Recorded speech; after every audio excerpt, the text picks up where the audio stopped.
hermana Rebeca Santiago el que nos haya dado la mano sobre ese particular y obviamente pues escuché buen testimonio del tema de introducción del libro de Lamentaciones.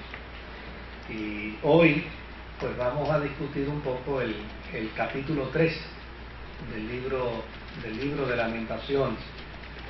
Y vamos a ver dentro de ese capítulo algunos resúmenes de las distintas perícofas que tiene este poema. Lamentaciones, capítulo 3. Y lo que vamos a hacer es lo siguiente, en esta noche. Lo que vamos a hacer es que vamos a leer el capítulo completo, que es el más largo. Obviamente es bastante extenso y es interesante que es un capítulo que conforma unos 66 versículos. Desde luego el libro de Lamentaciones es un contenido de 5 poemas, y estos poemas básicamente todos utilizan el alfabeto hebreo. Y en el caso del libro de Lamentaciones, del capítulo 3, pues hay un dato interesante, y es que se utiliza el alfabeto hebreo 3 veces.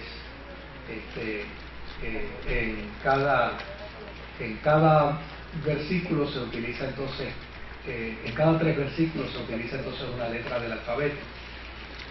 Y de esta manera el autor, pues, que obviamente pues tradicionalmente se ubica en la persona del profeta Jeremías, y aunque hay algunos teólogos, ¿verdad?, que presentan sus dudas, la evidencia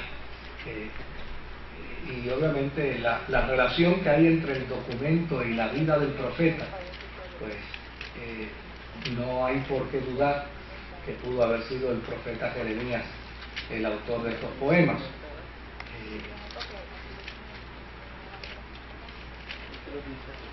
En el caso de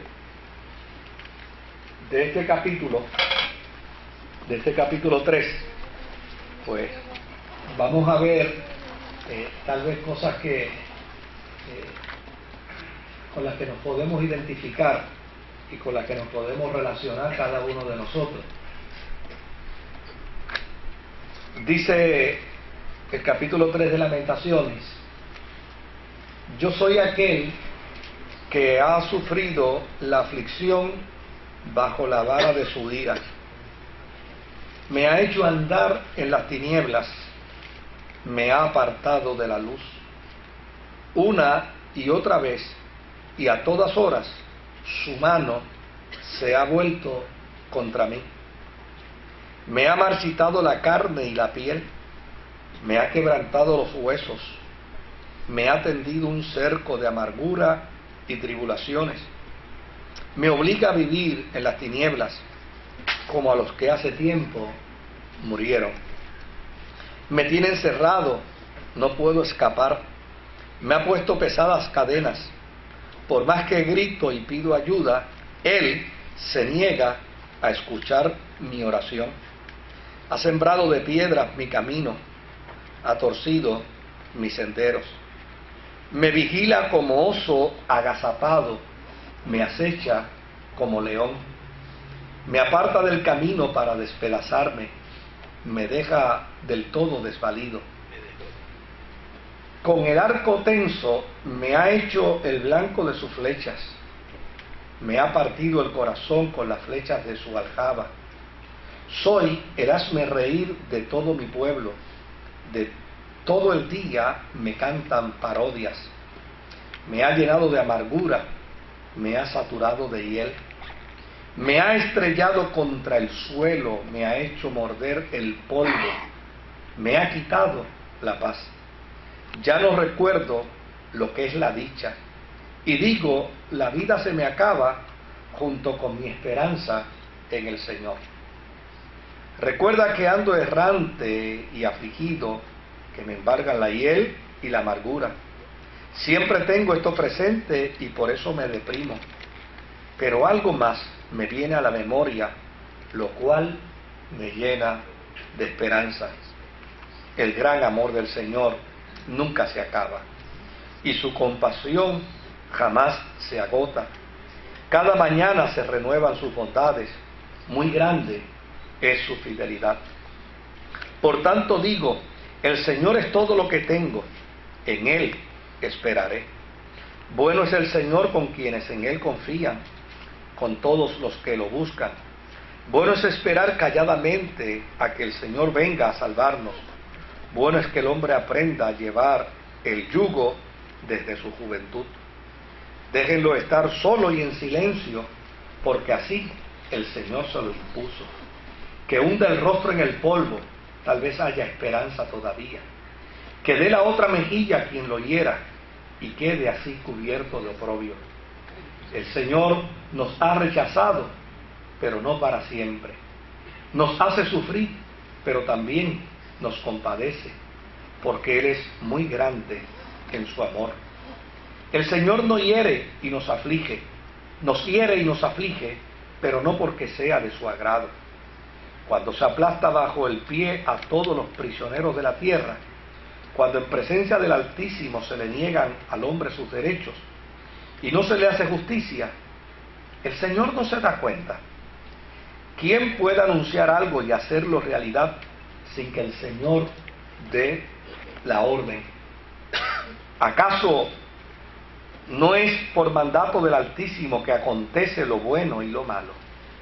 ¿Por qué habría de quejarse en vida quien es castigado por sus pecados? Hagamos un examen de conciencia y volvamos al camino del Señor. Elevemos al Dios de los cielos nuestro corazón y nuestras manos. Hemos pecado, hemos sido rebeldes, y tú nos has querido, y tú no has querido perdonarnos. Ardiendo en ira nos persigues, nos masacras sin piedad. Te vuelves en una nube para no escuchar nuestra oración. Como escoria despreciable nos has arrojado entre las naciones. Todos nuestros enemigos abren la boca para hablar mal de nosotros. Hemos sufrido terrores, caídas, ruinas y destrucción. Ríos de lágrimas corren por mis mejillas, porque ha sido destruida la capital de mi pueblo. Se inundarán en llanto mis ojos sin cesar y sin consuelo, hasta que desde el cielo el Señor se digne mirarnos. Me duele en lo más profundo del alma ver sufrir a las mujeres de mi ciudad. Mis enemigos me persiguen sin razón y quieren atraparme como a un ave. Me quieren enterrar vivo y taparme con piedras la salida. Las aguas me han cubierto la cabeza, tal parece que me ha llegado el fin. Desde lo más profundo de la fosa invoqué, Señor, tu nombre, y tú escuchaste mi plegaria, no cerraste tus oídos a mi clamor. Te invoqué y viniste a mí. No temas, me dijiste. Tú, Señor, te pusiste de mi parte y me salvaste la vida. Tú, Señor, viste el mal que me causaron. Hazme justicia. Tú notaste su sed de venganza y todas sus maquinaciones en mi contra. Señor, tú has escuchado sus insultos y todas sus maquinaciones en mi contra.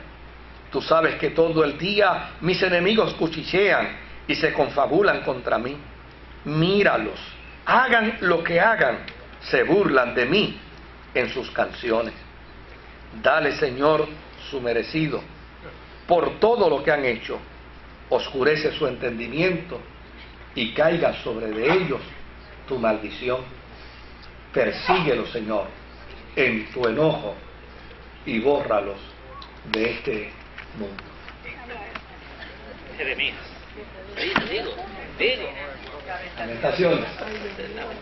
Ahora, es interesante Hay unos cuantos coritos que esta, sí, hay unos cuantos. que esta lamentación del capítulo 3 manifiesta el estado de agotamiento interior. Fíjese que el poeta está diciendo aquí con perfecta claridad que ha vivido lo profundo de la depresión, ¿verdad? Pero es interesante de la forma y manera como algunos teólogos ven el capítulo 3 de Lamentaciones. Para algunos es como un retrato no solo del profeta, es un retrato del pueblo.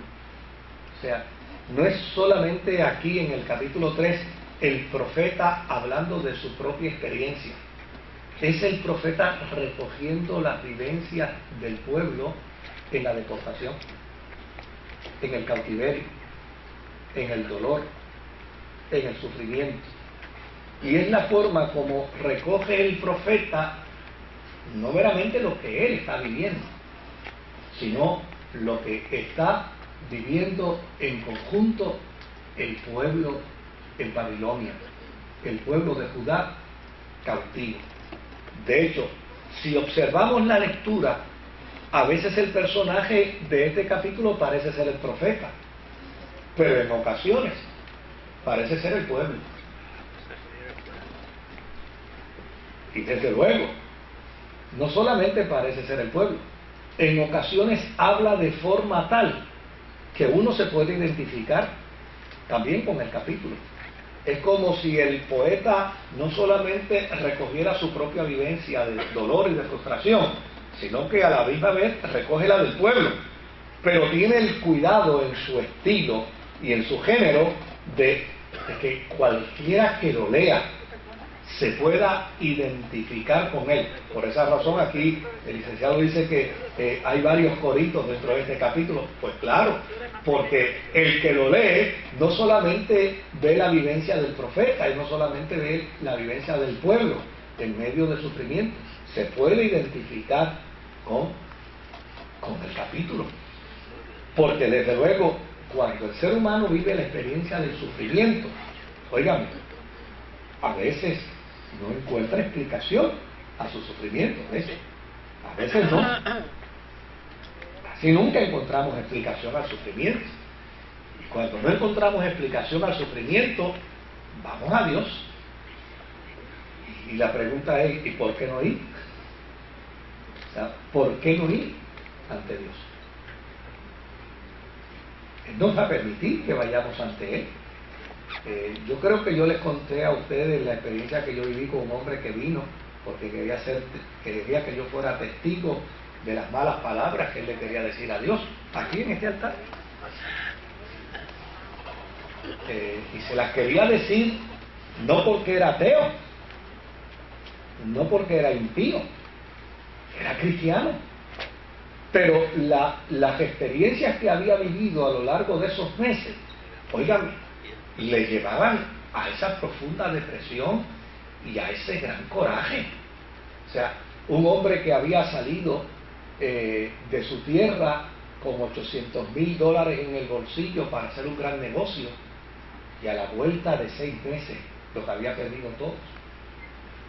Una persona que sale con su familia y regresa sin un hijo, que muere.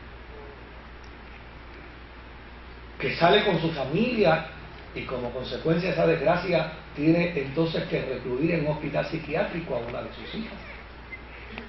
Oiga, este hombre llega y ya necesariamente me dice, yo quiero tener un testigo de lo que yo le voy a decir a Dios y te aseguro que le voy a hablar mal. Y desde luego yo nunca había vivido una experiencia como esa, ¿verdad? Que alguien me invitara a ser testigo de un oprobio, de una blasfemia. Pero a fin de cuentas era una persona en desesperación, era una persona en agonías. Y lo que es interesante es que yo, pues claro, me corría el riesgo de venir con él. Y lo único que le dije fue, tú me das la oportunidad, antes de tú expresar todo lo que tú quieres expresarle a Dios, tú me das la oportunidad que primero yo hable con Él. Primero para decirle, esto no es asunto mío, tú sabes. Sabes así de que es Él, ¿verdad? Yo primero salvar mi responsabilidad, ¿no? Cualquier cosa que tú decidas mandar para acá abajo. Pero por el otro lado, a mí me parece que era importante que dentro del proceso se tuviera claro que él no está aquí porque es ateo y que él no está aquí porque odia a Dios.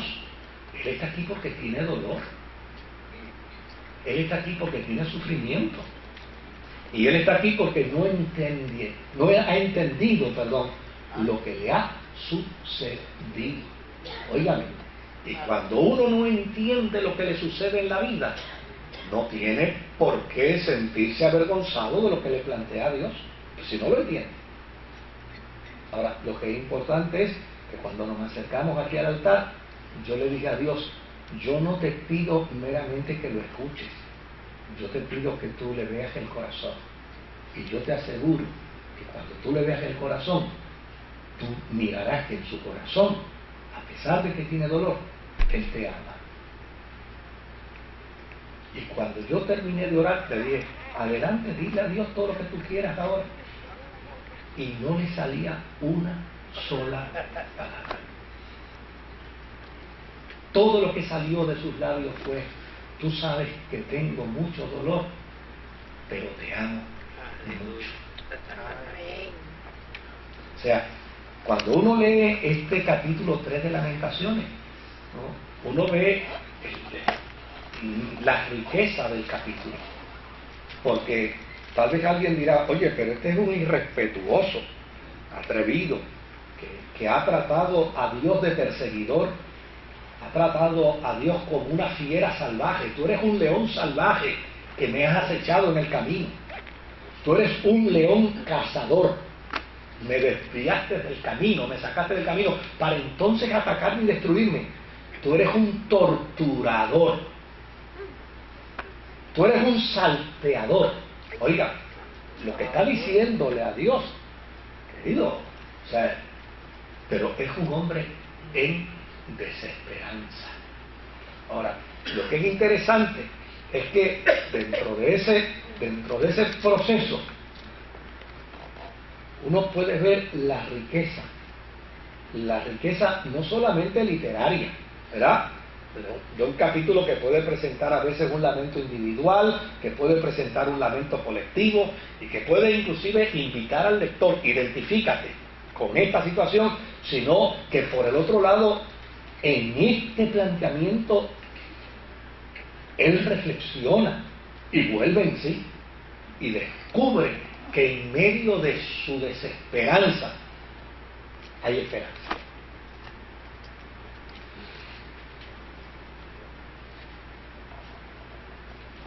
Y desde luego, cuando uno mira este pasaje bíblico, antes de considerarlo, ¿verdad? Cuando uno mira este pasaje bíblico, mire qué cosa uno descubre en él. Y es que el dolor es agónico y el sufrimiento es excruciante, pero es necesario. Y a lo mejor en la teología nadie quisiera trabajar con eso. Nadie. Es más fácil desarrollar una teología triunfalista, ¿verdad? Y entusiasmar a la gente dentro de una teología triunfalista. Pero una teología, por más triunfalista que sea, no evade el sufrimiento, no evade las desgracias. Yo conozco predicadores triunfalistas que han vivido desgracia. Yo les conozco. Y que la lanza les ha atravesado el corazón. Claro, el problema puede suceder que muchas veces, como resultado de lo que se ha dicho, haya que camuflajearse. Pero detrás del escenario ha tenido que llorar y ha tenido que decir, yo no entiendo. Yo estaba la semana pasada conversando con un amigo triunfalista, porque yo tengo mis amigos triunfalistas también, ¿no? Y me resultaba gracioso la conversación, Me dice, tengo diabetes, pero yo no la recibo.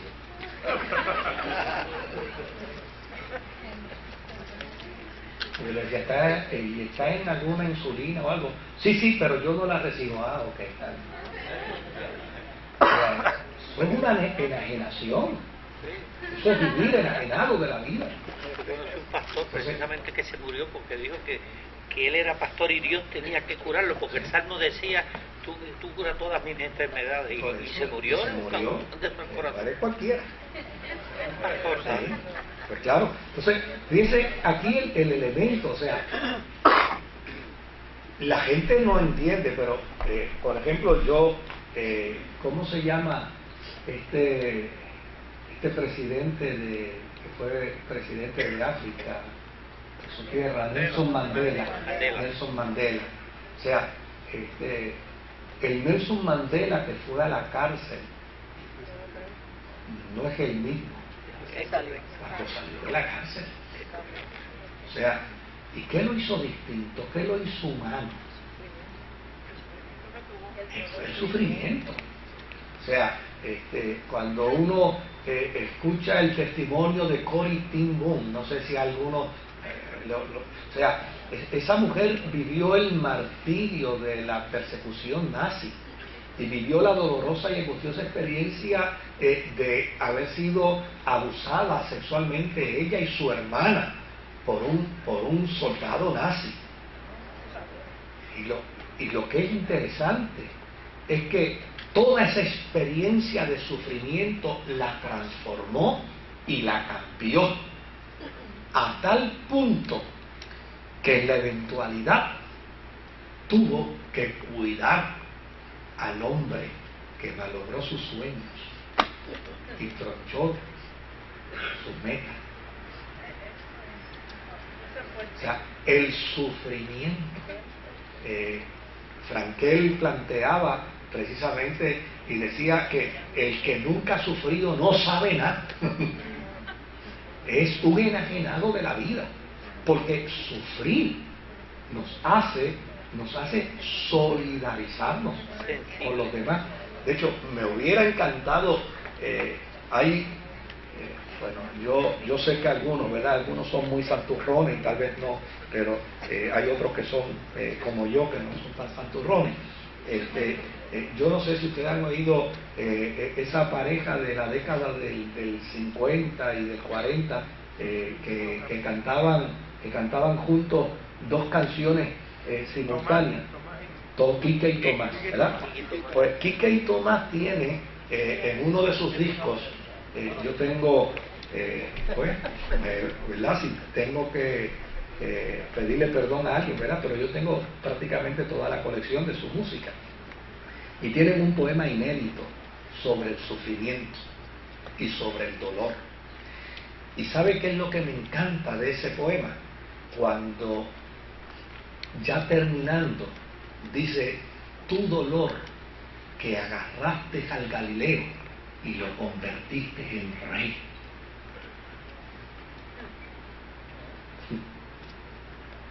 Y lo hiciste Dios del universo. O sea, claro, el poeta no está haciendo teología, pero está planteando ¿qué cosa? Que el dolor puede transformar la vida de los seres humanos y nos hace empáticos y nos hace solidarios. Mire, quien nunca ha sufrido, nunca será empático. Pero el que ha sufrido, yo estoy seguro que ustedes han escuchado, ¿verdad?, el testimonio de mi amigo que pasando la cortadora de grama en su casa se llevó el dedo gordo del pie izquierdo, ¿verdad?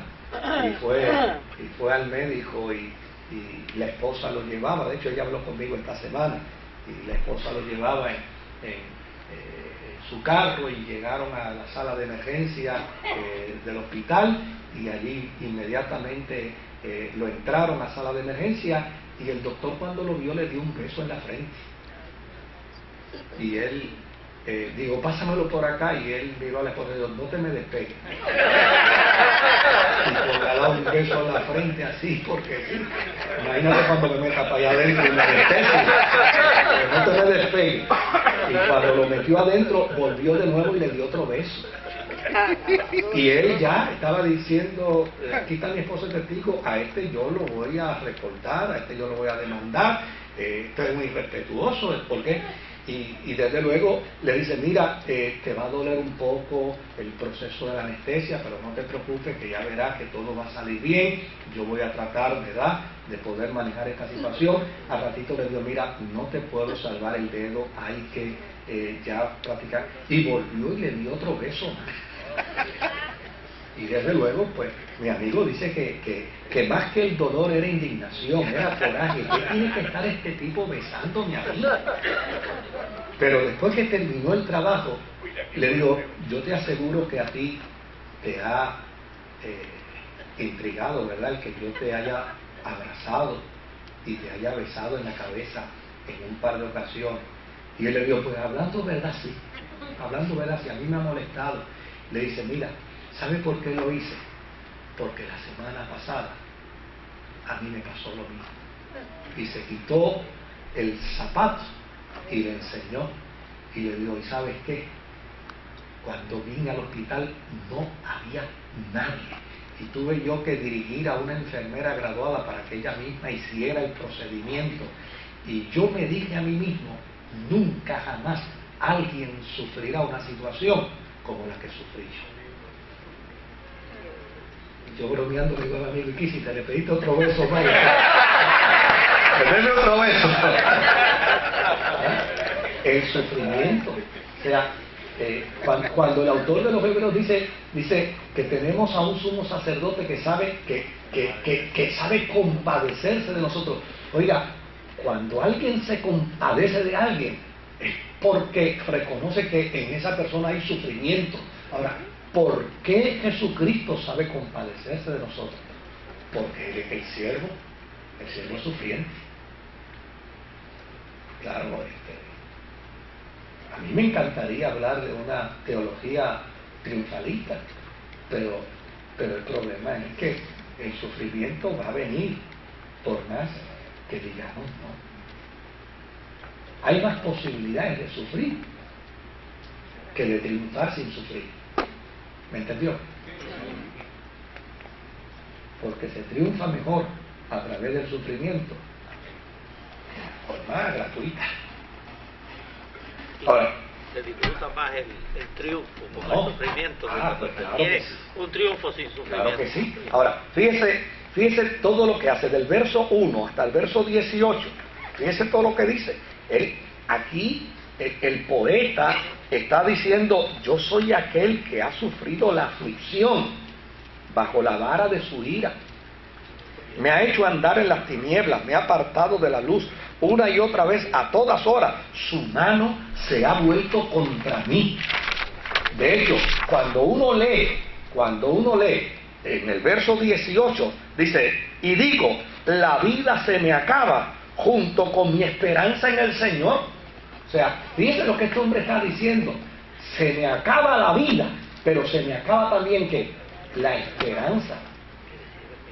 Y si vemos el verso 44, dice, te envuelves en una nube para no escuchar nuestra oración. Oiga, ¿quién no ha vivido una experiencia como esa? ¿Qué ha pensado? Que Dios dejó de escucharle. O sea, ¿quién no ha vivido una experiencia como esa? Que dice, oye, no me escucha. Me siento como si no me escuchara. Desde luego, el trabajar con estos pasajes bíblicos tiene un propósito aún más trascendente, ¿no? Pues uno puede entender el que en un momento dado uno llegue a hacer un planteamiento como ese, pero cuando uno descubre la verdad de las Escrituras, ya no tiene por qué hacerlo. O sea, a mí no se me ocurriría en un momento de desgracia pensar que Dios cerró sus oídos para mí.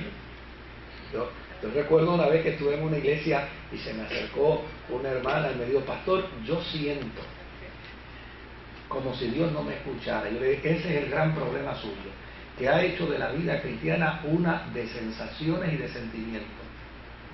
Ese es su gran problema, querida. Ella me miró así, la pobre, ¿verdad?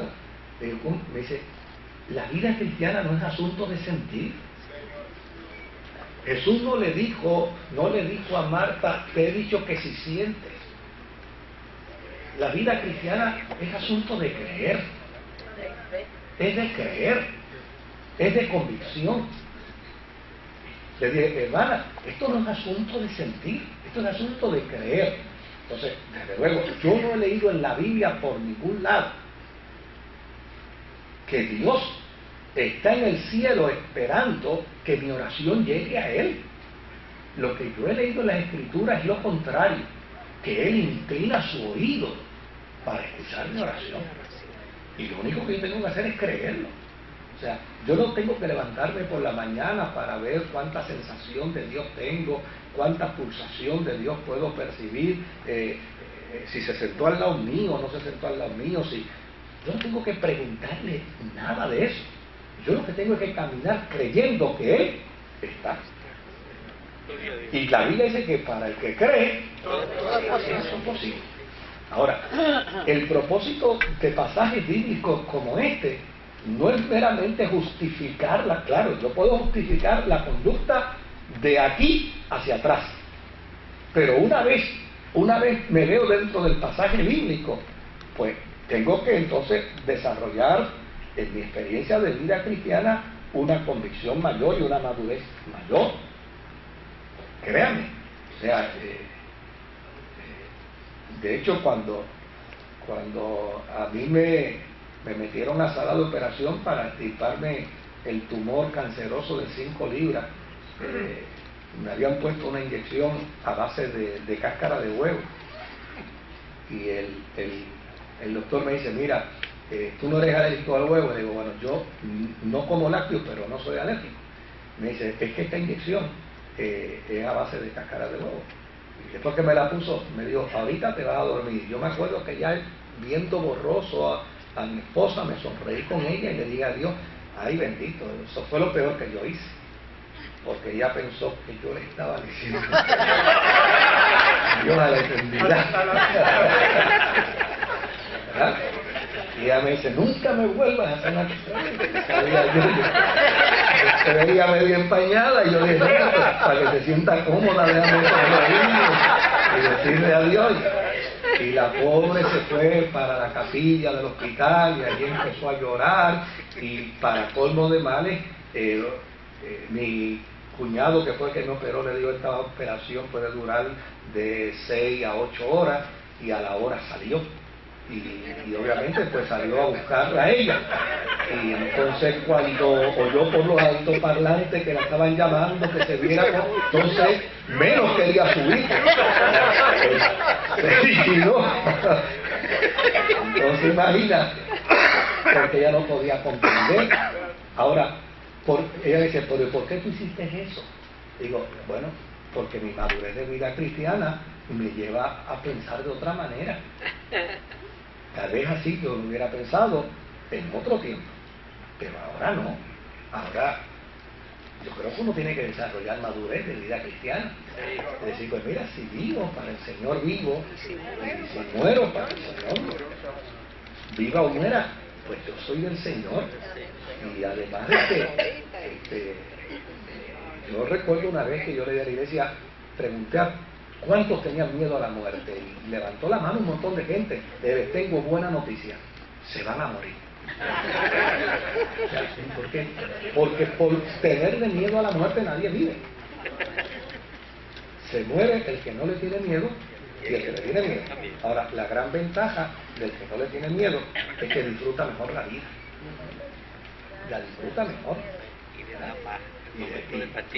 Y sobre todo si fundamenta su fe, su valentía en términos de la fe cristiana, pues mira, soy del Señor y puedo decir como el salmista, este Dios bueno, para siempre bueno, me llevará aún de su mano, aún hasta después de la muerte. Pues no hay por qué entonces temer a ese proceso. Ahora, fíjense que él va a decir, la oración a mí me parece hasta inútil. De hecho, en el verso 5 dice, me ha tendido un cerco de amargura y de tribulación. O sea, este hombre dice, mira, para mí lo mismo es estar vivo que estar muerto. Si yo estoy muerto estando vivo, o sea, yo lo que vivo es amargura. Y en el verso 17 dice, me ha quitado la paz. Oiga, en toda la Escritura Dios es el Dios de paz. Pero a este hombre se le ocurrió decir que Dios es el peor enemigo que él tiene. Porque lo peor que puede hacer un ser humano contra otro, o sea, es que le quite la paz. Cuando alguien le quita la paz a usted, ese es su peor enemigo. Ahora, dice, este Dios me ha quitado la paz. Yo no tengo posibilidad de paz ni de felicidad alguna. Si uno lo ve, es el hombre en su intensa crisis. Es el hombre en su intenso dolor. O es el pueblo, o soy yo, o es usted. Pero ¿nos vamos a quedar en esa postura para siempre? Pues no. ¿Nos vamos a quedar en medio de...? No. Fíjese que en el verso 19, él empieza entonces a presentar un atisbo de esperanza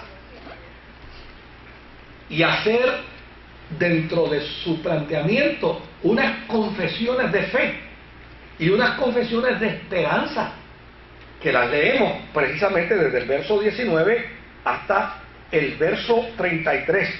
Recuerda que ando errante y afligido, que me embarga la hiel y la amargura. Siempre tengo esto presente y por eso me deprimo, pero algo más me viene a la memoria, lo cual me llena de esperanza. ¿Y qué es lo que me llena de esperanza? El gran amor de Dios que nunca se acaba. Oiga, yo creo que el que sufre, el que vive sufrimiento, el que padece sufrimiento, hay que invitarlo a recordar, mira, el amor de Dios no se acaba. Su compasión jamás se agota. Verso 23, cada mañana se renuevan sus bondades y la fidelidad de Él es una fidelidad extraordinaria. Ahora, fíjense la teología que aquí se desarrolla. ¿A qué tengo que invitar yo al que sufre? ¿A acusarlo de su sufrimiento? ¿A preguntarle las razones, causa y efecto de su sufrimiento? No. Eso le hicieron a Job. Exactamente. Lo que tengo que hacer es invitar al que sufre a que reconsidere dentro del sufrimiento el amor del Señor. Y vea el amor de Dios como ve la eternidad de Dios. Y vea la compasión de Dios como ve la eternidad de Dios. Y pueda entender que de la única manera que se puede definir las bondades de Dios es como una que se renuevan cada mañana. Como queriéndonos decir, Él no toma en cuenta. A mí me encanta una expresión me parece que del Salmo, si mal no recuerdo, el Salmo 113, que dice, Él no me paga conforme yo me merezco, sino Él me paga según su grande misericordia. Esa invitación, el poeta hace notar que lo dicho hasta ahora es lo que él vuelve a experimentar cuando se detiene a recordar lo que vivió en el pasado. Cuando saca la mirada de esos recuerdos y vuelve a ponerla nuevamente en el verdadero Dios, entonces puede descubrir las bondades del Dios al que sirve. Y yo creo que este es un ejercicio extraordinario. ¿Qué hago yo con una persona que sufre? Pues sacarlo del escenario de su sufrimiento y ponerlo precisamente a mirar al Dios que ha intervenido en su favor. Mire, aquí ha venido gente que en ocasiones, pues obviamente, yo sé que vienen a hablarme de las crisis que viven, pero ¿sabe qué yo hago? Le digo, oye, ¿tú me pudieras contar algunos testimonios que Dios ha hecho en tu vida? Y hasta el rostro se les cambia. Y empiezan a hablarme del testimonio de una vez que vivieron un problema y cómo Dios intervino. Y ¿tienes algún otro testimonio? Y de ahí saltan y me cuentan otros más. Y cuando me dan 4 o 5 testimonios, le digo, ¿y por qué viviste? Y empiezan a descubrir lo que la Biblia nos enseña, que Dios es el mismo, ayer y hoy, y que las experiencias de crisis por las que podemos pasar en la vida del hombre y de la mujer que sirve a Dios tienen propósito. Oiga, mire, yo no pudiera hablar del Dios de paz si primero no hubiera experimentado tormentas. Porque nadie puede hablar de un Dios de paz en la paz. Uno experimenta al Dios de paz cuando vive tormentas. Y yo no pudiera hablar del Dios de provisión si no hubiera sufrido escasez. Mire, yo bendigo a Dios por la escasez, porque la escasez es la que me ha permitido conocer a mí, al Dios de la provisión. Porque si no hubiera tenido escasez, yo no hubiera conocido al Dios de la provisión. Y yo bendigo a Dios. Y a lo mejor para alguna gente esto dice, Dios mío, pues mire, yo bendigo a Dios por la enfermedad. Porque yo no hubiera conocido al Dios que interviene en milagros, al Dios que interviene en sanidad, si no hubiera sido por la enfermedad. Y bendigo a Dios por las veces que me he quedado solo. ¿Sabe por qué? Porque es de la única manera que he podido experimentar la compañía de Dios. Porque cuando uno está acompañado de mucha gente, ni se percata que Dios está con uno. Pero cuando uno en su psiquis sabe, dice, me han abandonado, me han dejado solo, allí viene el testimonio de la presencia de Dios en nuestra vida. Por lo tanto, el sufrimiento, me encanta esa expresión de Pablo, ¿verdad? Cuando Pablo dice, esta leve y momentánea tribulación produce en mí un cada vez más excelente peso de gloria.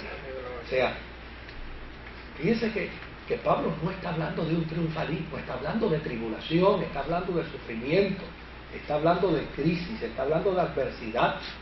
Y él está diciendo que esas experiencias han hecho en él vivir en una dimensión extraordinaria en su relación con Dios.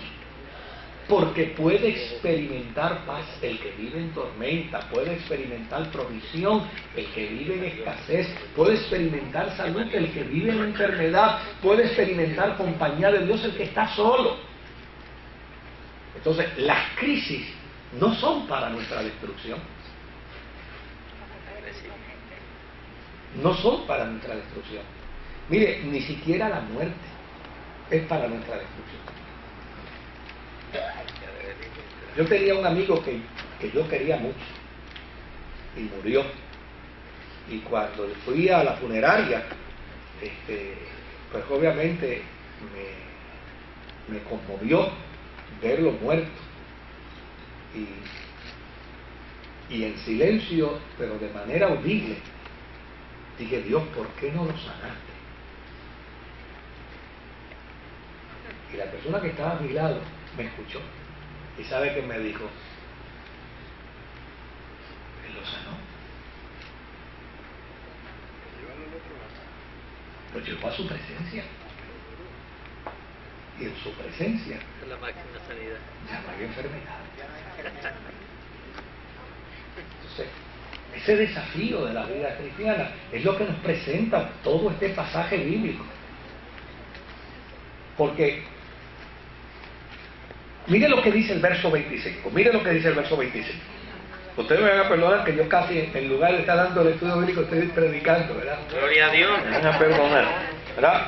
Él dice, bueno es el Señor con quienes en Él confían, con todos los que lo buscan. Porque a fin de cuentas, el poeta, llámese Jeremías, llámese quien se quiera llamar, a fin de cuentas, lo que él está planteando es que lo que Dios desea del que sufre es que aprenda a esperar en Él y lo busque en medio del sufrimiento. La peor experiencia que puede vivir un ser en sufrimiento es darle la espalda a Dios. Mala cosa. Esa sería la peor decisión que puede tomar un ser humano, que en medio de su sufrimiento le dé la espalda al único que lo puede acompañar dentro de su sufrimiento y al único que puede ser solidario con él en medio de su sufrimiento. Y el salmista dice, mira, esto es lo que realmente Dios desea. El que sufre entienda que esperar en Él es la mejor experiencia que puede vivir dentro de su sufrimiento. Ahora, es importante que entendamos algo. En el verso 29, dice que untas el rostro en el polvo, tal vez haya esperanza todavía. Fíjese que es una invitación a la humillación. Es una invitación a la humillación. Y a lo mejor, claro, lo que les voy a decir ahora es algo que se discutió en el Concilio de Trento. Interesantemente se discutió en el Concilio de Trento con respecto a la esperanza. Y fíjense lo que el Concilio de Trento determinó y lo que decidió sobre ese particular. Él dice, el Concilio de Trento dijo, la Iglesia siempre ha enseñado que podemos tener una firmísima esperanza, pero no una certeza en cuanto al cuidado de Dios.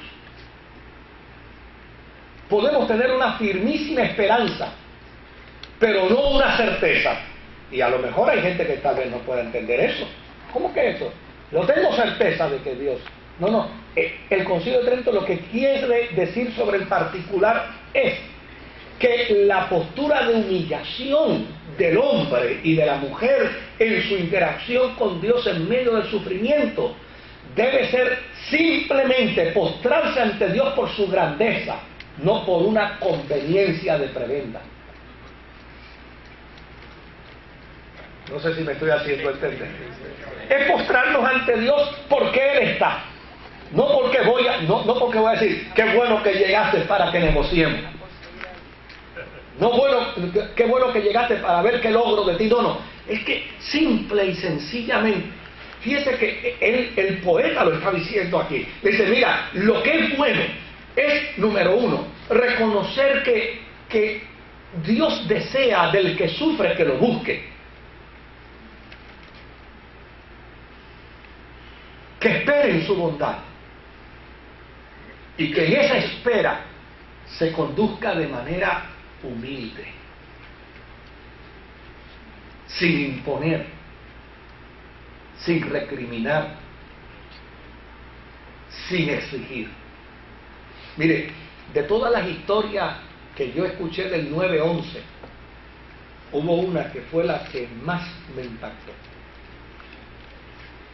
La de un capellán del cuerpo de bomberos de la ciudad de Nueva York. Un capellán católico. Entró a la torre. Lo mandaron a buscar. Hay temor de que el edificio colapse. Tiene que salir.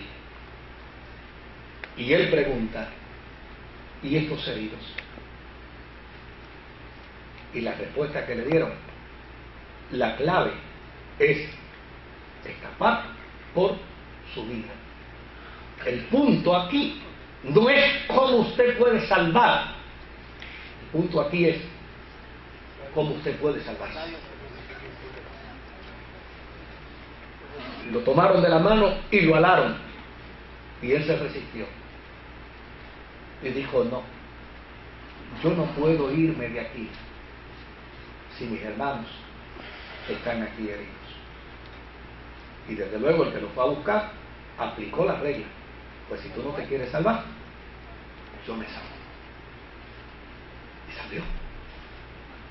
Y él se quedó. Y vivió el mismo fin que vivieron todos los demás. Esa postura de humildad. Es decir, esta es la realidad en la que estoy. Y tengo que enfrentar esa realidad indistintamente cuáles sean las circunstancias. La voy a enfrentar. A veces, claro, uno se puede preguntar a la hora de una pérdida, ¿por qué a mí? Bueno, pues yo lo puedo preguntar en tanto y en cuanto no sepa que ese por qué a mí es egocentrismo. Pero cuando yo aprenda que ese por qué a mí es egocentrismo, entonces ya necesariamente enfrento el dolor de la pérdida, porque es dolor, y es dolor agónico, y puede ser excruciante, pero no me tengo que preguntar ¿por qué a mí? Porque en la escala de dolor yo no estoy en el punto más alto. En la escala de dolor hay unos que están más altos que mí. Mire, hay un himno que cantaban los coros evangélicos hace muchos años atrás, ya dejó de cantarse. Estoy bien con mi Dios. Estoy bien con mi Dios, ¿verdad? Ese coro es hermoso, pero más hermoso es cuando uno conoce la historia. La historia de ese coro es un misionero que manda a su esposa con sus 4 hijos hacia la India. Y desde allá recibe un telegrama que el barco en el que iba su esposa con sus 4 hijos pereció en el mar y murieron. Y desde luego, él entonces toma otro barco para llegar a la India. Y justo cuando está ya en aguas donde están indicando dónde fue la desgracia, él le pidió a uno de los tripulantes del barco que por favor le mostrara dónde fue el lugar en que el barco se anegó. Y justo allí sacó su libreta y su lápiz y empezó a escribir: si en sombras de dudas y agudo dolor la muerte sorprende y destruye el corazón, a quien me pregunte le puedo decir: estoy bien con mi Dios. O sea, con Dios no tengo problema. Eso no niega el sufrimiento, eso no niega el pesar. Me encanta la expresión de Job cuando le dice a la mujer: locamente has hablado, chica. ¿Acaso voy a bendecir a Dios nada más que cuando todas las cosas me salen bien? ¿Y lo maldeciré cuando las cosas me salgan mal? Pues no, lo voy a bendecir cuando las cosas me salgan bien, y cuando las cosas salgan mal, también voy a bendecirlo. Porque Jehová dio, Jehová quitó, sea el nombre de Jehová bendito. Ahora, no olvidemos que este pasaje, que este libro, este poema, está escrito en un contexto sumamente difícil. O sea, está escrito dentro de una experiencia de cautiverio, y probablemente más agónica y más dolorosa que ninguna otra experiencia de cautiverio de Israel.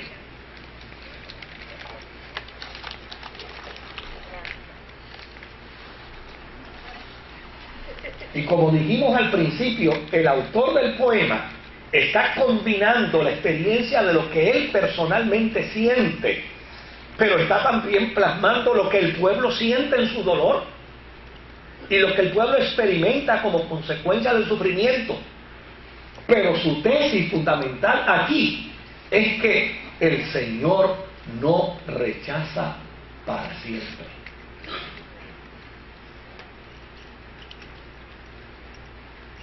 Porque a los que aman al Señor, las cosas obran para bien. Y claro, hay gente que no, pues, bendito, pues claro, o sea, todos, como yo voy a entender, ¿verdad?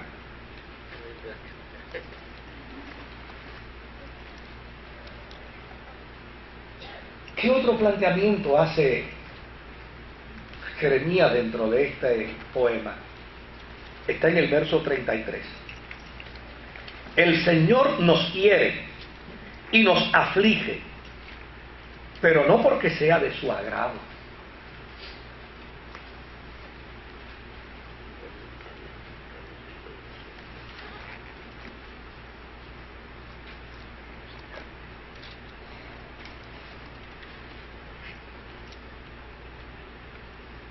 No existe tal teología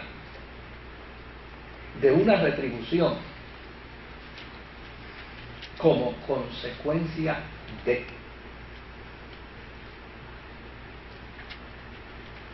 A veces el santo sufre más que el impío.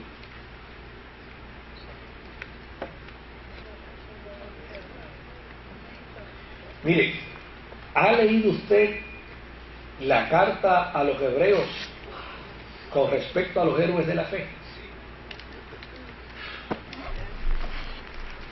Mire, fíjese de lo que se dice de esa gente. Se dice que el mundo no era digno de ellos. Oigan, esos son palabras grandes. No hay un Grammy que pueda simbolizar esas palabras. No hay salón de la fama que pueda simbolizar esas palabras. El mundo no era digno de esa gente. Ahora, ¿qué le pasó a esa gente? Aserrados, quemados, en hogueras, echados a animales feroces, crucificados, lapidados. Eran santos.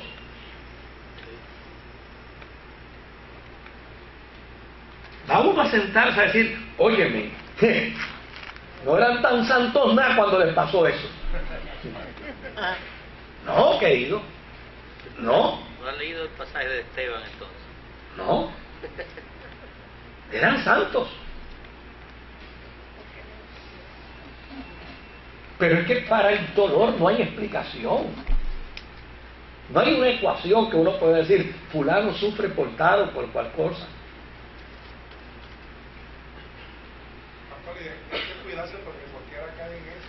Ah, sí. Como por ejemplo, uno puede decir que ese hombre tan bueno que no lo que le está pasando. Cualquiera puede hacer ese tipo de expresión. Sí, porque esa expresión de que ese hombre es tan bueno y mira lo que está pasando, quiere decir algo debe estar sucediendo, algo tiene que estar pasando. Pues mire, no tiene que estar pasando nada. Mire, usted sabe la cantidad de hombres y mujeres santos que han salido de viaje a hacer bien.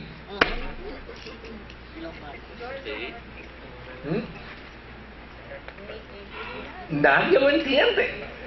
Nadie lo entiende. No se requiere una explicación para eso. ¿Y cuánta gente mala y perversa va y hacen sus poca vergüenza y regresan de lo más bien? Y nadie lo entiende.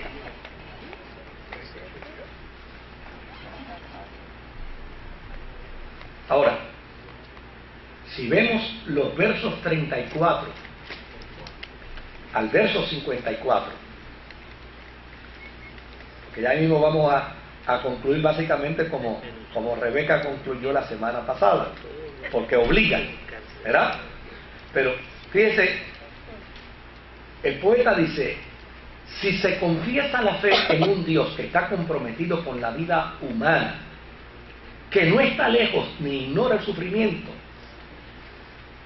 y que interviene en la historia, entonces estamos comprendiendo realmente al Dios al que servimos.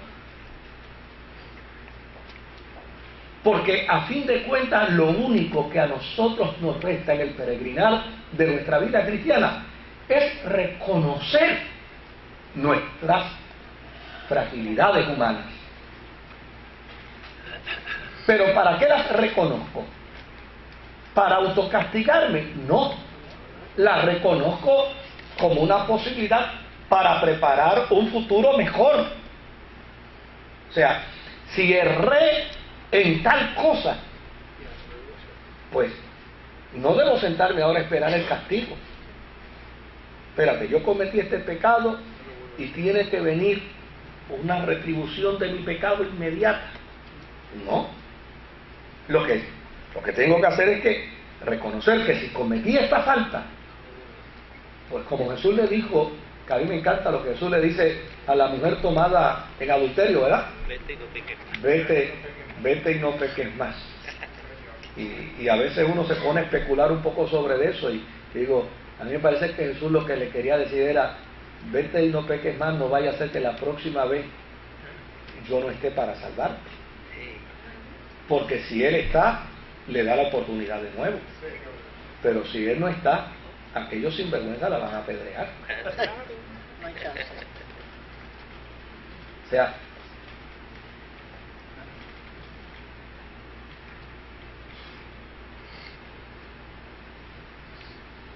la invitación que hace el poeta, veamos el verso 39, dice, ¿por qué habría de quejarse en vida quien es castigado por sus pecados? Hagamos un examen de conciencia y volvamos al camino del Señor. Elevemos al Dios de los cielos nuestro corazón y nuestras manos. Hemos pecado, hemos sido rebeldes y tú no has querido perdonarnos.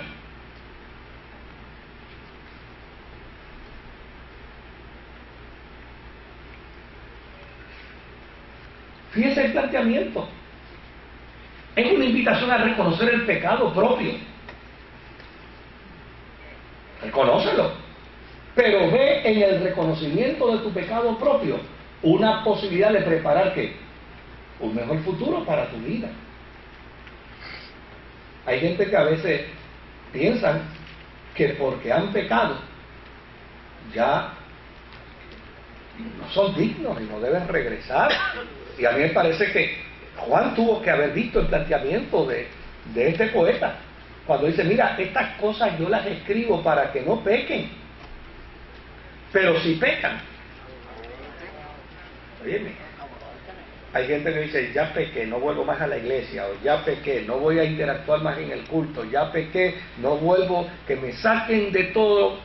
No, si pecaste, abogado tienes para con el Padre, a Jesucristo el justo. Es decir, hay una posibilidad de preparar un futuro mejor para tu vida. Ahora, es importante entender que en Lamentaciones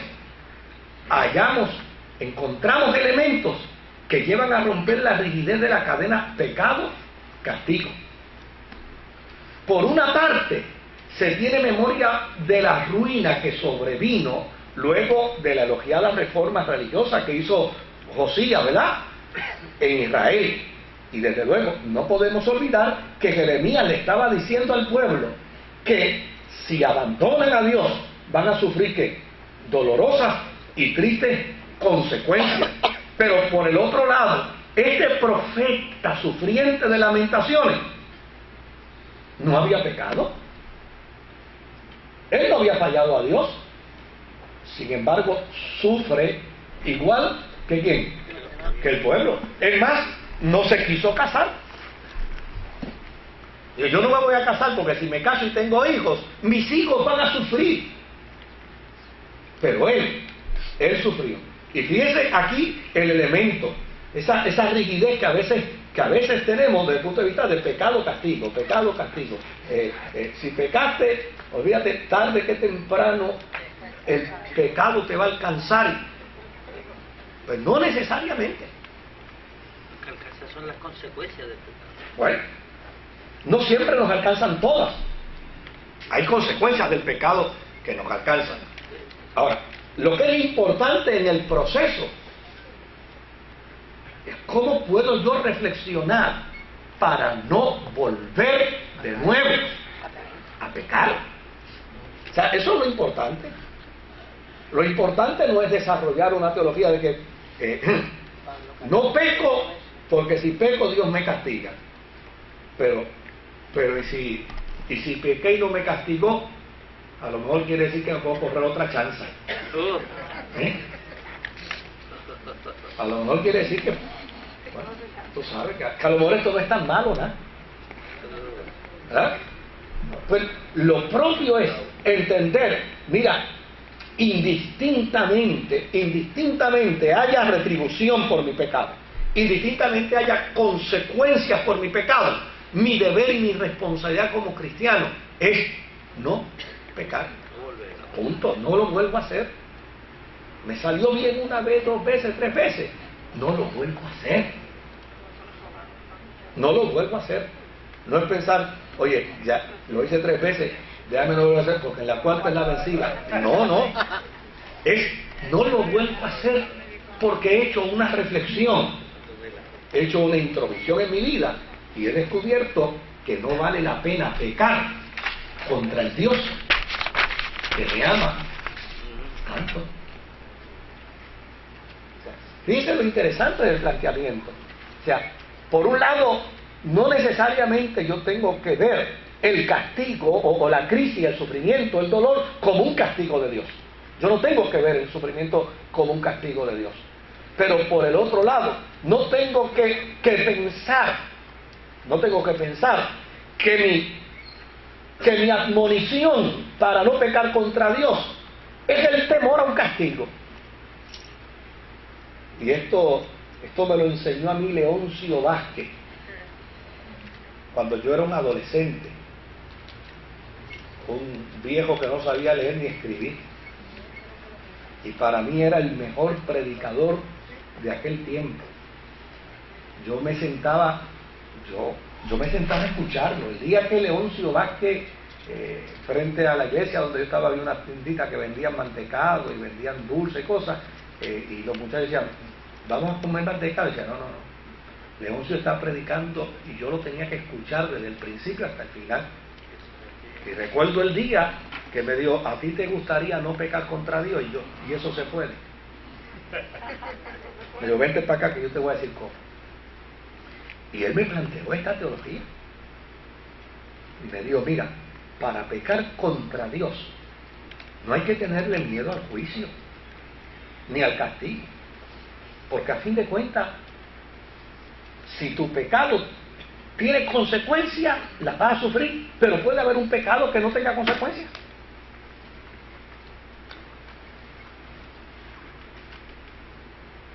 Porque, desde luego, si yo robo en una joyería y me agarra la policía y me mete a la cárcel, esa es mi consecuencia, ¿verdad? Pero ¿y si no me agarra? Pues no tengo la consecuencia, porque no me agarró. Pues entonces, esa no debe ser la reflexión. Sobre esa base no es que yo debo reflexionar. Y Leoncio me decía, no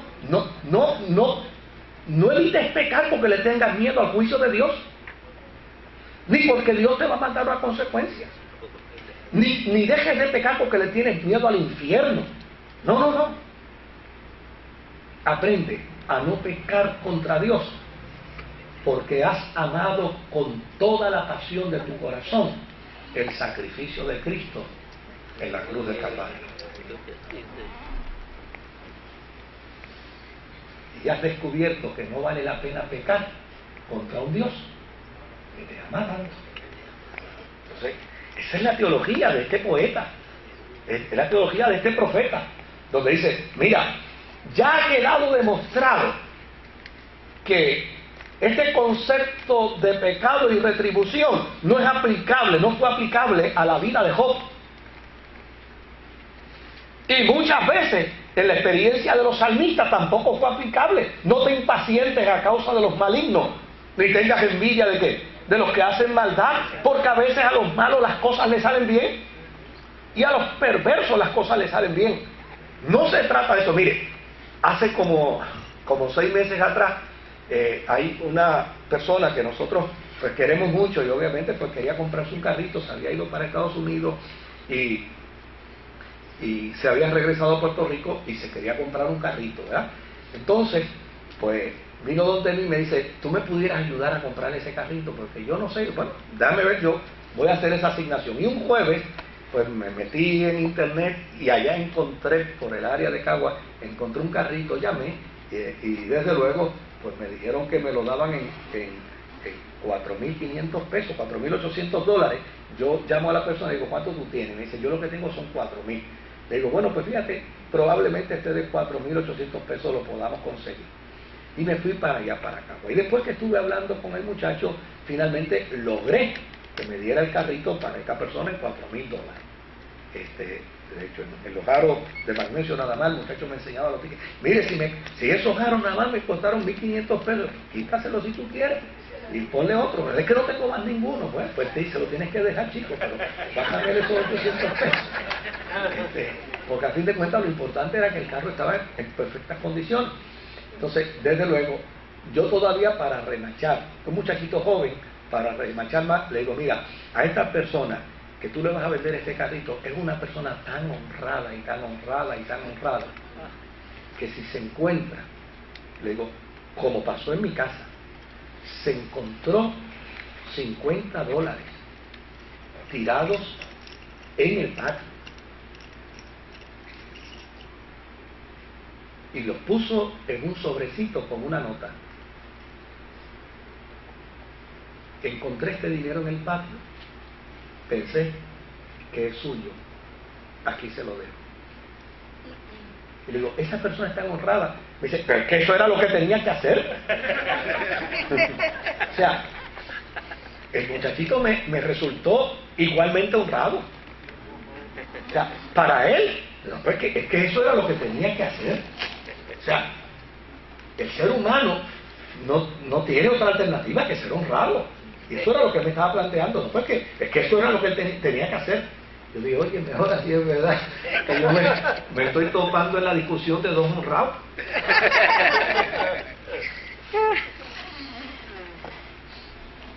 Este poeta está diciendo, mira, ya se ha discutido con perfecta claridad esta realidad en la vida de los seres humanos y en la vida de los cristianos. No hay una retribución mecánica como tal. Lo que debe haber en la conciencia y en la vida del hombre y de la mujer que sirve a Dios es ya sencillamente un compromiso cabal de que no vale la pena pecar contra un Dios que nos ama tanto. Sí, ya en 2 minutos paso a las preguntas, ¿verdad?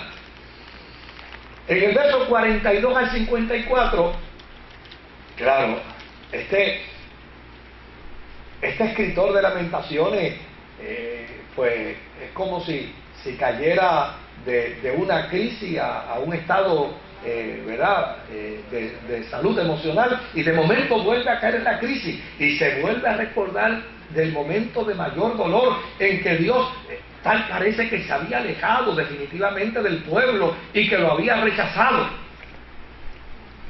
Y a mí me parece que eso es interesante, porque lo que está presentando es que este hombre tiene dudas honestas, y cuando las dudas son honestas uno no tiene problemas con Dios. Pero ya en el verso 55 al verso 66 vuelve de nuevo a caer y vuelve a renacer la esperanza, y la oración empieza a ser escuchada y empieza a afirmar que Dios actuará todavía más en favor de los elegidos, y finalmente declara que todo está bajo el control soberano del Dios de la historia. O sea, Él tiene el control. Y ese control soberano del Dios de la historia, a fin de cuentas, es lo que a nosotros nos debe dar paz. Porque había un himno que se cantaba en mi tiempo que decía, somos hijos de un rey soberano, ¿verdad? que la tierra tiembla ante él. El que dice esto sea y se hace, y aún la mar le obedece también. Mire, la mayor confianza que el hombre y la mujer de Dios debe tener es que está en las manos del Dios que todo lo domina, que todo lo controla, del Dios que tiene la última palabra, que tiene la última palabra en la historia y que tiene la última palabra que en nuestras vidas, y que ya de hecho Él dictaminó su última palabra. Que puedo pasar por crisis, que puedo pasar por problemas, que puedo pasar por dificultades. Desde luego, Él lo dijo. En el mundo ustedes van a tener aflicción, pero tengan confianza. Yo he vencido el mundo. Y esa es la esperanza. Entonces, ¿qué implicación tiene para nosotros el entender que Dios ha vencido el mundo? Oiga, que nosotros estamos, ¿sabe qué? Estamos cimentados en Él. O sea, yo creo que la iglesia necesita entender que es el Cristo sobre la tierra. Oiga bien lo que estoy diciendo, ¿no? La iglesia necesita entender que es el Cristo sobre la tierra. Y es el Cristo que ha vencido. Por lo tanto, oigan, ya cualquier dificultad o cualquier crisis que experimentemos, ninguna de ellas será para nuestra destrucción. Pueden servir como un buen testimonio, pueden servir como para edificación, pueden servir como una experiencia extraordinaria para el futuro, pero nunca serán para nuestra destrucción, porque el que venció al mundo nos ha declarado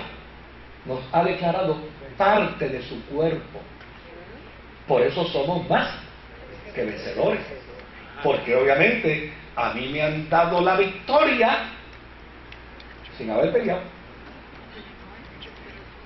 El solo hecho de cimentarme en Él me hace a mí más que vencedor.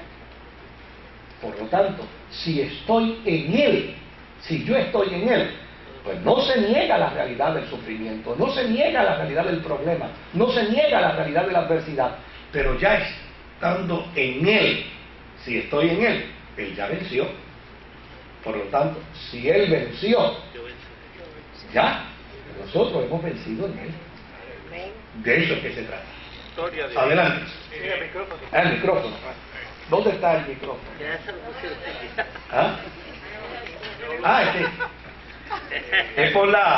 Es que se nos quejan alguna gente que piden los cassettes. Muchas gracias. Nada. Mira a ver si que está apagado ahí. Ahora. Usted ha hecho una excelente defensa de Yahvé, pero me gustaría que usted hiciera un programa de preguntas y respuestas para otro día, otra noche, poder enfocar a Yahvé desde otras, o por lo menos hacerle preguntas mías acerca de Yahvé, porque usted ha cogido el Nuevo Testamento, del cual nosotros somos cristianos, y lo ha intercalado con Lamentaciones, que es el Viejo Testamento, y los profetas han estado, en todo lo que hemos estado estudiando de los profetas, hemos visto profetas que han estado advirtiendo y amenazando con espada al pueblo de Israel, o sea, ha habido amenazas de calamidades por estar adorando a otros dioses y haberse olvidado de un Dios muy celoso. Yo he tenido siempre dificultades con Yahvé, porque, y quiero ser claro con eso, lo encuentro demasiado cruel, incluso para su hijo preferido. Pero no tengo problemas con Cristo, porque Cristo nos perdona y nos da una forma de llegar a Él y de conocer su gran bondad y su gran amor, y a través de ese gran amor nosotros poder hacer como Él, como usted dice en sus prédicas, acercarnos más a Él y ser más como Él. Pero tengo problemas con Yahvé, porque Yahvé demuestra una crueldad tan brutal con sus hijos preferidos, que yo me encuentro difícil yo ser padre y alguna vez tener un hijo y tratarlo con tanta crueldad aun cuando se haya equivocado. Yo sé que ustedes no estaban esperando que hiciera esta pregunta tan difícil, pero yo sé que todos buscan la forma de perdonar a su hijo. Pero después que lo tengo pisoteado, como dice la Escritura, con la bota encima de la cabeza, yo no puedo pedir que ese hijo me ame. Ahora, cuando viene Cristo y hace un acto de perdón, que es el acto más grande de amor, entonces yo puedo entender que sí me ama, aún viendo que Él ha sacrificado su vida por mí. Yo entiendo que estos son mis problemas con Él, ¿verdad? Yo soy cristiano porque leí Romanos, porque leía Pablo, porque leía Mateo, porque leía el Nuevo Testamento, pero siempre he tenido problemas con la llave. Cada vez que lo leo encuentro mucha sangre. No eres el único ni lo serás. No eres el único ni lo serás. De hecho, hubo teólogos en la historia de la iglesia, ya después en el mismo siglo IV, empezaron a desarrollarse. Me quieren quitar el teléfono porque no quieren que hable más. Y en ese sentido ya se expresaban sobre ese particular. De hecho, se desarrolló inclusive la doctrina de que el Dios del Antiguo Testamento era un Dios malo y un Dios cruel. Lo que es importante dentro de ese proceso es cómo el pueblo de Israel y cómo sus profetas explican a Dios. O sea, no se trata del Dios que es, se trata del Dios que explica. Y lo explican dentro de la realidad de un contexto, de una circunstancia. La belleza, si me escuchan por favor, la belleza de este tipo de pasaje bíblico, como de un Isaías, como de un Jeremías, es que dentro de ese contexto presenta la realidad, obviamente, de la responsabilidad humana por los errores cometidos, pero dentro de esa realidad está precisamente afirmando cosas que aún hasta evangélicos hoy en día no afirman.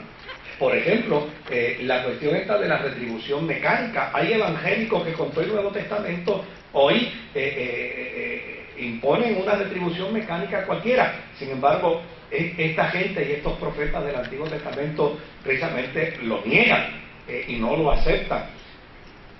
Están teniendo un entendimiento de Dios distinto. Y cuando uno reconcilia el pensamiento de estos profetas como Isaías, como Jeremías, como Ezequiel, descubre que el entendimiento que estos profetas están presentando de Dios es el entendimiento del Dios de los evangelios, que es el mismo hoy y que ha sido el mismo siempre. Ahora, un cambio en la forma de abordar a mi hijo pecador. Bueno, lo que pasa es que está dentro del contexto del entendimiento, no del carácter de Dios. O sea, no es el carácter de Dios lo que ha cambiado, el carácter de Dios es el mismo. Lo que ha cambiado es el entendimiento que dentro de un contexto, dentro de unas circunstancias dadas, algún profeta o alguien pudiera haber tenido de Dios. A eso tendríamos que añadir otro elemento. En el Antiguo Testamento hay historia, hay sagas de la nación de Israel. Y obviamente los procesos de los pueblos son justificables. Yo mencioné aquí que yo tuve una clase de historia de la esclavitud en Puerto Rico. Oiga, y quien dio la clase fue un doctor de historia de una universidad de España y español. Obviamente, cuando él terminó de dar la clase, a uno le daban deseo de ponerse en pie y pedirle perdón por haber pensado que los españoles mataron a los indios. ¿Por qué? Porque es el contexto que se da y de la forma como él lo entiende históricamente. Claro, dentro de ese contexto que él lo entiende, pues yo tengo una óptica distinta y tengo una panorámica distinta y lo interpreto y lo entiendo de manera diferente. Pero como él lo explica es como él lo entiende dentro de ese contexto. Los profetas pudieron haber entendido a Dios de distintas maneras, pero el que haya entendido a Dios de distintas maneras no implica que Dios es como ellos lo entendieron. Pero los judíos tampoco entendieron a Cristo, porque ¿Ah? Cristo llega Lo que pasa es que esa es una generalización evangélica que realmente no es del todo cierta, porque los primeros creyentes fueron judíos. Los primeros creyentes fueron judíos. ¿Quién era Pedro? ¿Quién era Juan? ¿Quién era Tomás? ¿Quién era Santiago? ¿Quién era Pablo? O sea, eran todos judíos. Entonces, desde luego, nosotros a veces sin percatarnos hacemos una generalización del pueblo de Israel. No, pero los santos profetas hablaron de Jesús y están reconocidos por Jesús mismo. Ellos hablaron de mí y me esperaron. Por el otro lado, los que creyeron en Jesús dentro del mundo judío no fueron 2 o 3, fueron miles los que creyeron en Jesús. Ahora, generalmente nosotros tendemos a pensar desde el punto de vista nacional, desde el punto de vista de la nación, pues que la nación rechazó a Jesús, pero realmente no es una generalización la que hacemos, porque muchos judíos dieron, los primeros mártires de la cristiandad eran judíos. Eran judíos. Lo que pasa es que ellos no pensaban que Jesús había querido crear una nueva religión. Ellos pensaban que lo que Jesús había venido era afirmar su mesianismo. ¿Y dónde se podía afirmar mejor el mesianismo si no dentro del judaísmo? Pero finalmente, al cerrarle las puertas, entonces ya dejan de ser judíos para entonces entrar a la experiencia cristiana. Pero el acervo de cristianos judíos en el primer siglo era enorme. Claro, que se multiplicó de manera extraordinaria posteriormente por los gentiles, pues es otra cosa.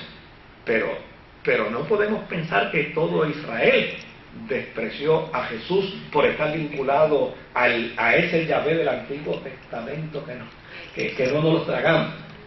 Tú querías... Sí.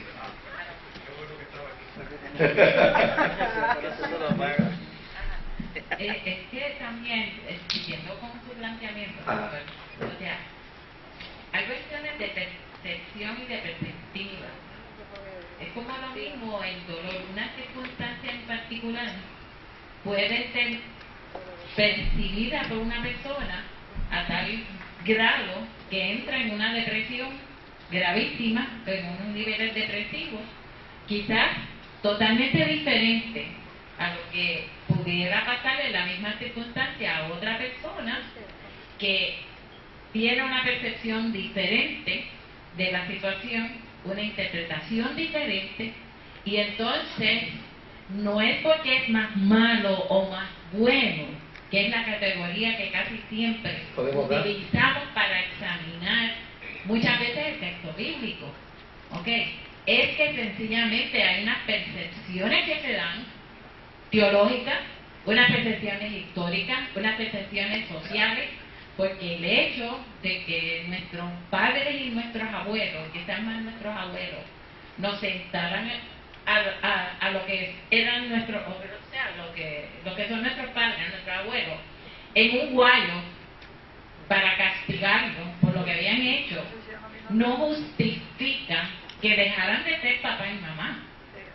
Y tal vez la crueldad del castigo es patente, porque hoy en día, o sea, pero eso no quiere decir que no eran papá y mamá, era que su nivel de conocimiento, su nivel de entendimiento de lo que era un castigo era ese. Sí, ¿no? Y entonces, por ejemplo, o sea, ¿por qué entonces examinar a un Dios de Antiguo Testamento solamente por la vía de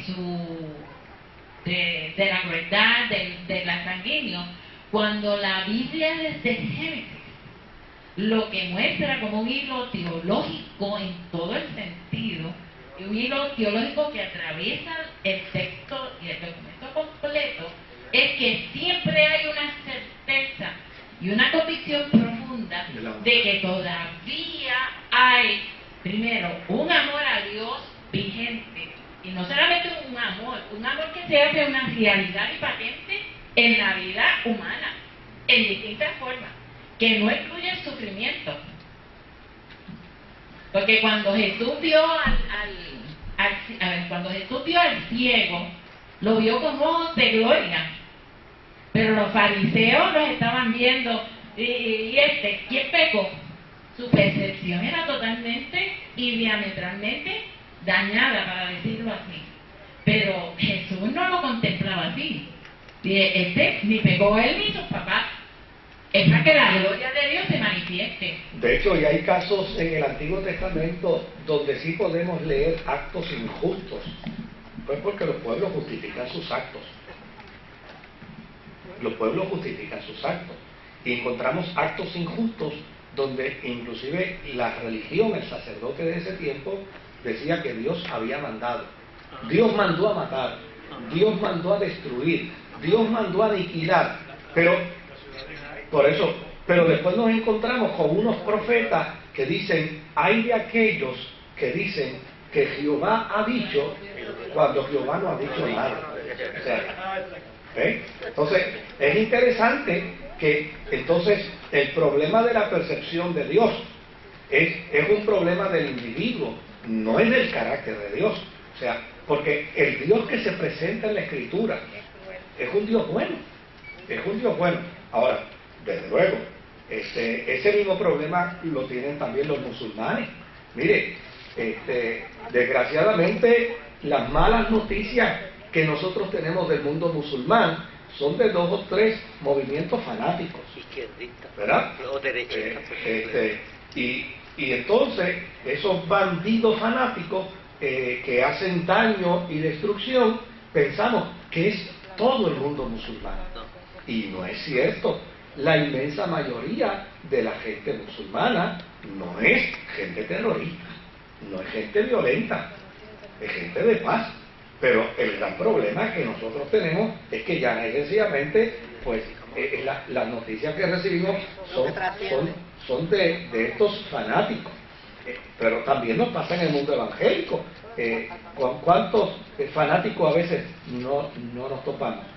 Pero no podemos generalizar por los fanáticos el mundo total de la iglesia. O sea, la percepción puede ser pues circunstancial. O sea, si yo le enseño una herida que yo tengo aquí en la cabeza a alguien, versus la que me hicieron para operarme, pues pensarían, si no conocen la situación, ¿verdad?, pues que el que me hizo la herida más grande es más malo que el que me hizo la más pequeña. Y no, el que me hizo la más pequeña fue más malo, porque se me dio una pedra, y después yo me distancié de él. Y el que me hizo la grande lo que quiso fue salvarme la vida, ¿verdad? Entonces, pero la percepción pudiera ser esa para alguien, pero realmente cuando uno trabaja con el contexto se da cuenta que no, que todo queda a la inversa. Y en ese sentido, pues claro, hay quien puede mirar el Antiguo Testamento y decir, wow, un Dios que manda a matar y que manda a destruir y que manda a hacer injusticias inaceptables. Oye, ese es el proceso. Mira, si nosotros vivimos la experiencia hace un par de añitos atrás, no se desarrolló una guerra en Estados Unidos donde los del lado de allá esperaban que Alá les diera la victoria y los de al lado acá esperaban que Dios les diera la victoria.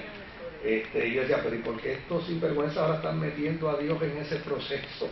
Si a fin de cuentas Dios aborrece ese acto inhumano, bélico, de destrucción, pero los pueblos se sienten con licencia, ¿no?, para hacer ese tipo de interpretación, y los gobiernos se sienten con licencia para hacer ese tipo de interpretación. Pero realmente Dios estaría de acuerdo con que un cristiano mate a un musulmán, o estará de acuerdo con que un musulmán mate a un cristiano.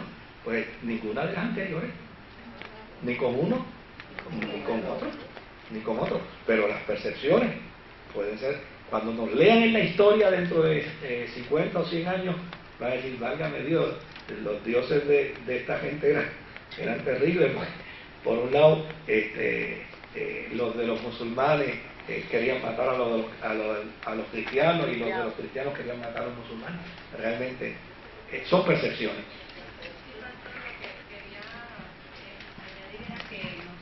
Probablemente vemos a este Dios malo, sin embargo nos olvidamos que este Dios tiene normas, tiene reglas, tiene leyes, y nos olvidamos también de que nosotros las quebrantamos, y por consecuencia del quebrantamiento de esas normas y esas leyes, que esta necesidad del dos restos, pues eso pues va a traer consecuencias. Eso surge en la vida del hombre, en la naturaleza, o sea, porque lo que nosotros vemos hoy en la naturaleza, indudablemente es porque el hombre ha quebrantado las leyes de la naturaleza, y eso tiene sus consecuencias. Sí, ¿no? O sea, las leyes que Dios establece no las establece por capricho, las establece por amor. No. Sí. No, en el sentido, pero es muy natural, o sea, esa no es la inquietud, no es la inquietud tuya, ha sido la inquietud de mucha gente. No, esa y muchas más. Me encanta una vez que le preguntaron a Billy Graham, ¿alguna vez usted ha dudado de lo que ha predicado? Y la respuesta de él dijo, sí, en ocasiones sí. Y a mí me pareció que ha sido la respuesta más magistral, porque representa la respuesta de la integridad de un hombre de Dios. Sí, en ocasiones he dudado de lo que he predicado. Y cualquiera, pero ¿quién no ha dudado? Y a mí me parece que eso fue lo más honesto que pudo haber dicho. Se hubiera respetado menos si hubiera dicho, no, yo nunca he dudado. No, yo lo respeto más porque ha dudado, porque dudar es de humanos. Y Dios no tiene problemas con los que dudan. Todo lo contrario, sacará el tiempo suficiente para enseñarles a no dudar. Porque si yo hubiera sido Jesús y le hubiera dicho a Pedro, camina por las aguas, y después hubiera dudado, yo lo hubiera dejado debajo del agua. Sin embargo, él le extendió la mano, lo sacó y le dijo, ¿por qué dudaste? Como si le hubiera dicho, aprende la lección de la confianza. No tienes por qué dudar. O sea, dudar es cualidad humana. Cualidad humana. Yo creo que en algún momento hemos dicho, bueno, pero ¿por qué será que esto pasa? Porque Dios permite todo en algún momento. Todos. Mire, yo no sé si ustedes estaban, yo creo que fue el domingo pasado o antepasado, que a mí me invitaron a un programa de televisión en Santo Domingo, un programa en un canal secular. Y entonces me estaban haciendo dos pastores, haciendo una serie de preguntas, y uno de ellos me dijo, pastor, ¿qué es lo más dolor que le ha producido a usted en su vida ministerial? Y yo entendí la pregunta que me quería hacer. O sea, pues probablemente esperaba tal vez la respuesta mía de que le dijera, pues mira, el que alguna gente me haya juzgado, o el que alguna gente me haya condenado, o el que alguna gente no me haya entendido, o que alguna gente me haya abandonado. Pero yo entendía que la intención de la pregunta era esa, pero yo quería responder más allá de esa pregunta. Y cuando me dijo, pastor, ¿qué es lo que más dolor le ha provocado a usted en su ministerio? Haber pecado contra Dios. Y cuando dije eso, los dos se desfiguraron. Aquello no fue el monte de la transfiguración, fue el monte de la desfiguración. Y el director tuvo que mandar a sacar el programa, porque no solamente se desfiguraron, se echaron a llorar. Me dice, no hubiéramos esperado esa respuesta. Digo, ese es el gran problema de nosotros, que andamos vendiendo nuestra imagen. Y aquí la imagen que hay que vender no es la nuestra, es la de Jesucristo. Pues, ¿y por qué yo negar que yo no he fallado? Pues, sería un embustero si yo digo que no he fallado. Claro que he fallado, claro que he pecado, claro que he cometido errores. De hecho, estoy en pie por la misericordia de Dios. Y yo creo que uno debe tener la suficiente honestidad, por lo menos que la que tuvo Pablo, cuando dijo que de todos los pecadores, que él era el primero. Entonces, pues aquí no se trata de santurrones, se trata de hombres y mujeres que podemos fallar, que podemos dudar, que podemos hacer preguntas, que podemos cuestionar a Dios como lo cuestionó Jeremías. Pero entendiendo al final, cuando volvamos en sí, que Dios nos va a dar esa oportunidad, podamos decir, aquí el grande eres tú, y lo único que yo puedo hacer es tirarme de bruces contra el polvo, reconocer tu grandeza. Bueno, ya me pasé por 10 minutos y este de esta 10 listo. Cuando ve que son las 9:30 se va para no pagarme los 10 minutos. ¿Podría ser un programa de preguntas y respuestas? Ah, pues claro que sí. Sería bueno porque es difícil por la televisión. Sí, no. Claro que sí. Gloria a Dios. Señor, gracias por esta reunión. Gracias por la informalidad de ella.